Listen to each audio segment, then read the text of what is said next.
Organic henna கோன்ஸில் chemical add பண்ணுறாங்களா? First time இந்த வீடியோவை பார்க்குறப்ப நானும் இப்படி தான் ஷாக் ஆனேன். அந்த வீடியோவை பார்க்கலாம். 2 நாளைக்கு முன்னாடி வச்ச மெஹந்தி என்னோட கையில் பார்த்தீங்கன்னா அப்படியே தொலி மாதிரி பிஞ்சிட்டு வருது. இது என்ன பெரிய விஷயமா, இது நார்மல் தானப்பா அப்படின்னு சொல்லி நீங்கள் நினைக்கலாம். ஆனால் இது நார்மல் கிடையாது. இன்னைக்கு வரக்கூடிய பிளாக் ஹென்னா, இன்ஸ்டன்ட் ஹென்னா, இந்த மாதிரியான மெஹந்தி கோன்ஸ்லாம் இருக்கு இல்லையா, இது எல்லாத்துலேயும் ஹார்ம்ஃபுல்லான கெமிக்கல்ஸ் வந்து இதெல்லாம் எங்களுக்கு தெரியாதா? அதனால தான் நாங்கள் நேச்சுரல் ஆர்கானிக் ஹென்னா வாங்கி பயன்படுத்துகிறோம் அப்படின்னு யோசிச்சுட்டு இருக்கீங்க அப்படின்னா, நான் இவ்வளோ நேரம் சொன்னது அந்த ஆர்கானிக் ஹென்னா தான்.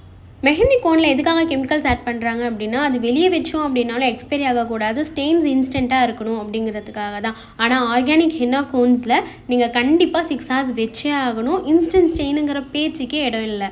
அதே மாதிரி நீங்கள் 2 days ரூம் டெம்பரேச்சரில் வைக்கலாம். அதுக்கு மேலே வச்சிங்க அப்படின்னா கோன்ஸ் எக்ஸ்பைரியும் ஆகிடும்.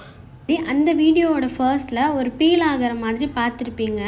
ஸோ ஆர்கானிக் ஹென்னா கோன்ஸ் என்றைக்குமே அந்த மாதிரி பீல் ஆகி வரவே வராது. நீங்கள் ஒரிஜினல் மருதாணி வச்சிங்க அப்படின்னா எப்படி ஃபேட் ஆகி போகுமோ அந்த மாதிரி ஃபேடு தான் ஆகும். ஸோ நீங்கள் ஒரு மெஹந்தி ஆர்டிஸ்ட்டாக இருக்கீங்க அப்படின்னா உங்களோட மெஹந்தி கோன்ஸில் என்னெல்லாம் சேர்த்து மிக்ஸ் பண்ணுவீங்க அப்படிங்கிறத மறக்காமல் கமெண்ட் பண்ணுங்கள்.